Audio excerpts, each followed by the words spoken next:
I used to think that a normal life just wasn't possible for me, but I finally found a way to feel stable again. If you've ever felt like bipolar disorder controls your life, I want to share with you how I've learned to live a normal, stable life despite it. I'm going to be honest, it wasn't easy. When I was first diagnosed in middle school after 6th grade, I was in denial. I did not want to get treatment. I kept asking the world, why me?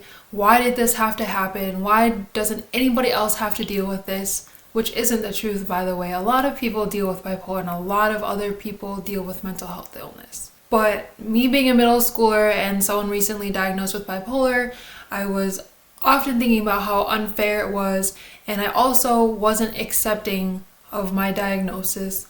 I hated going to my psychiatrist, to a therapist, and I tried various medications that seemed to not work at all. It just seemed like it would never end, honestly. It felt like it was going to be just an endless cycle for the rest of my life. I honestly began to lose hope. If you can relate to any of these things, please give this video a quick thumbs up as I share with you how I've learned to overcome these challenges. I will be honest with you, as a 6th grader in the world of a new diagnosis, I would not be where I am today without my family's help and guidance. They were the ones that immediately went to seek help when they knew something was wrong after my first year of middle school. And they were the ones to drag me to my psychiatrist, to my therapy appointments, even when I hated going to them. My mom made sure that I took my meds every morning and every night as prescribed.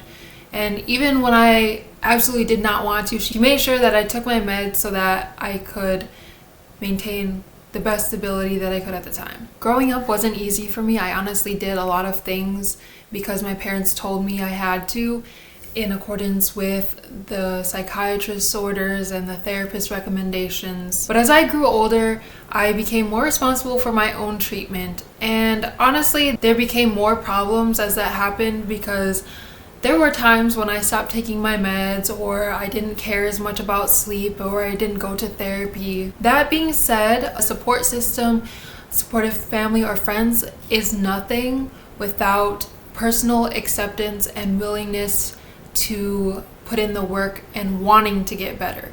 Because people can try to help you all you want, but if you're not accepting that help, if you're not wanting to get better for yourself, you will have a lot of trouble maintaining stability.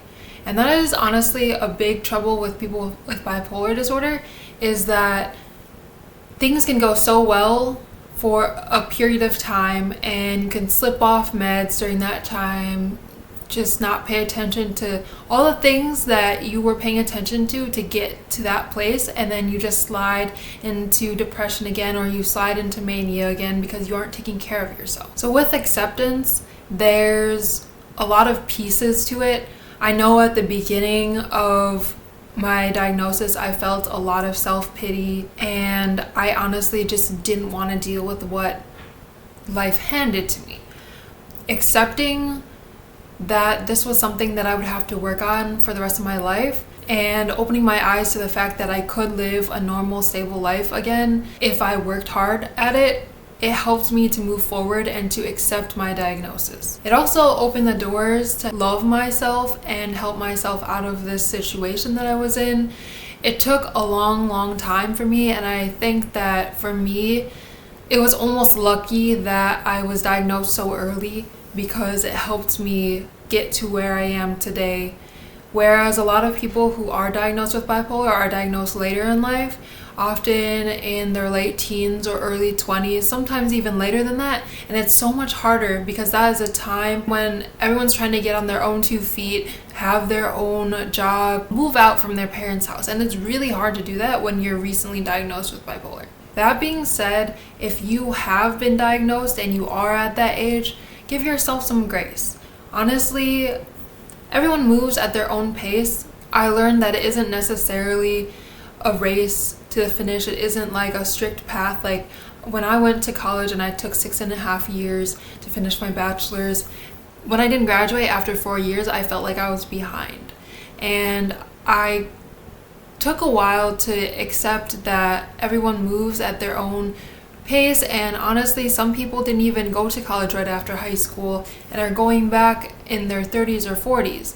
And I just came to terms with the fact that I needed to do what was best for me and not run on anybody else's timeline. When I was able to accept my situation and move forward to help myself, I made up my mind. I made up my mind to be stable and to work on it no matter what, even when things were going well. I learned that it's easiest to slip up when things are going well, and it's often those times that gets you into the worst lows and the worst highs because you're just not paying attention to your health. And honestly, even though I have been relatively stable for the last year or two, I think that is important to note that I've also experienced a little bit of an emotional roller coaster. It hasn't been severe depression or severe mania, but it has been difficult to manage my emotions at times. I get stressed, there's a lot going on, and I get more irritated at times. But it's also, I think, important to give yourself, and for me to give myself, some grace. We all deserve to make mistakes, and we shouldn't beat ourselves up for it just because of the bipolar thing or because other people are reacting in certain ways to us. We're all human, and we all need space to express those emotions, to share with our loved ones how we're feeling. So the last two things I mentioned were having a support system and being accepting and willing to work on yourself. The biggest thing that really helped me was keeping a routine. I'm going to share with you the routine that helps keep me steady even on the days that I don't feel myself. Honestly, being bipolar has helped me develop good habits and the healthy routine that every person should. Being on top of a consistent eating and sleeping pattern, making sure you're getting enough sleep every night, not even having the consistent pattern, but making sure you're getting enough sleep is so important. For me, the first thing that slides right before I get manic is my sleep. If I notice that I'm sleeping less and less and less, that is the biggest telltale sign that I'm about to have a hypomania episode or even a manic episode. I always prioritize sleep. I try to make sure I get to bed within, the 10:30 to 11:30 range and get like at least 7 to 8 hours of sleep every night. For the eating portion, I honestly ate way better when I was with my parents. They would cook a well-balanced meal. For me now, I still make sure that I have the breakfast, lunch, and dinner, but the times are a little bit wacky and I don't always make a balanced meal. That being said, I'm still able to maintain relative mental health stability given that I have sustenance, that I have, a good meal, even if it's not the healthiest balance. Another thing that is important for mental health stability is physical activity. You don't always have to do a bunch of strenuous exercise and try to be in the best shape you can, but it's important that you are getting off your feet, take a walk sometimes. If your job doesn't let you move around, getting up to do that every once in a while. The last things are avoiding alcohol and recreational drugs. Even if your friends are doing it or it feels like you're pressured into the situation because everyone around you is doing it, let's say like at a wedding or, a big event, it's often important to not go crazy with that stuff because that actually does affect your mood in significant ways. And a lot of times medications that you're taking don't really give you a lot of room for drinking alcohol and participating in recreational drugs. The last thing is, if you are seeing a psychiatrist, taking your medications as prescribed, I don't think I would have made it to where I am today without them. They do bring me to a certain level of stability that allows me to bring myself the rest of the way.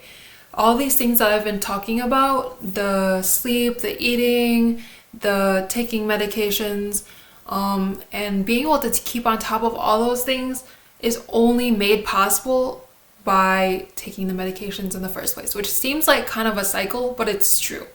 When I stopped taking medications, I stopped caring about taking medications and I stopped caring about sleep and about eating right, and it just made everything worse.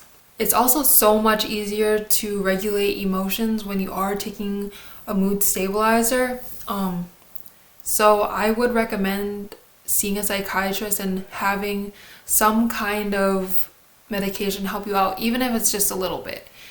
I wouldn't always recommend jumping to that as a first thing, but I do think that a lot of people are more successful long term with a little bit of help from medications. An easy way to remember all of the things that I have talked about for self-care is the acronym S.E.E.D.S. And S.E.E.D.S stands for sleep, eat, exercise, doctor's orders, and then sobriety or spirituality or whatever else helps keep you stable. So if you remember those things, make sure you're planting your seeds daily, making sure that you are preparing yourself for a life of growth versus the cycle of continuing instability. Going along with planting your seeds, it's important to have a routine. Having somewhere to be every day has really helped me with my mood.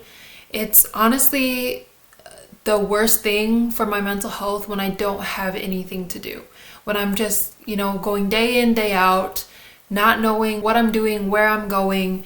It's in those times that I get in my head that I start beating myself up about stuff, and when things become worse. Going to school, having a job, having different responsibilities are all things that you can do to fill that time and fill your routine, but it's also important to have free time. And I say that in a sense that you want to have a little bit of balance. You want to have some free time, and I don't want to say structured free time because that kind of takes away the whole reason you're having free time, but to have like a few hours of free time every day to do what you want to do, meaning like a healthy activity, not something that will derail you from all the work you've put in. For me, I like playing online games with friends. I also do crocheting on the side, and I do a small business where I sell these things on the weekend sometimes. But those are a couple of things that I do, and it's not derailing me from my mental health stability. A big part of all of this is having some type of self-awareness, being able to recognize where you are in your moods so that you know when you need to bring yourself back a little bit or work a little bit harder. It's important for you and your loved ones to recognize warning signs and, triggers that could impact instability in the future. Sometimes there are slight mood changes that you may not notice, but that your family members will. And so that's where the support system comes in. They can help you recognize these things, and it's also a good idea to write these things down, keep a mood journal, or at the very least write like 1 or 2 sentences every day about what has happened that day and how you were feeling and where your mood was throughout the day. There's also so many other things for me to keep track of, and I think it affects a lot of other people too. For ladies, the time of the month. Honestly, I am so much more emotionally unstable during that time, and I feel like a lot of you could say the same. Another thing is full moons. I didn't notice this until like a few years ago, but every time there's a full moon, I tend to get worse sleep, and I need to be careful during those times because it's easy for that to trigger a losing sleep cycle for me. Other things that could affect you are big life events. For me, it was moving into this place with my partner, that and changing my job, and my partner changing his job. Honestly, it showed in the way that we talked to each other, in the way that we interacted with other people. We were often on a shorter fuse, and that honestly just goes to show that there's so many things, so many other factors in life other than just the things that I'm talking about. If you're dealing with, not having a job and not being able to pay for the things that you need for your family, that's an added stressor. And it's really hard to get out of that cycle without solving those things too. But I think once everything starts coming together a little bit more, you're going to be able to find a job and keep a job, and then everything falls into place. If you've gone this far in the video and you have found something helpful, please like if you haven't already, subscribe if you haven't already, and comment something that you found helpful or something that you do work on. Thank you so much for watching this video. I appreciate you guys so much, and I hope that you found this video helpful. And if you know someone that you think would benefit from watching this video, please share it with them. It helps my channel grow. And thanks. See you next week.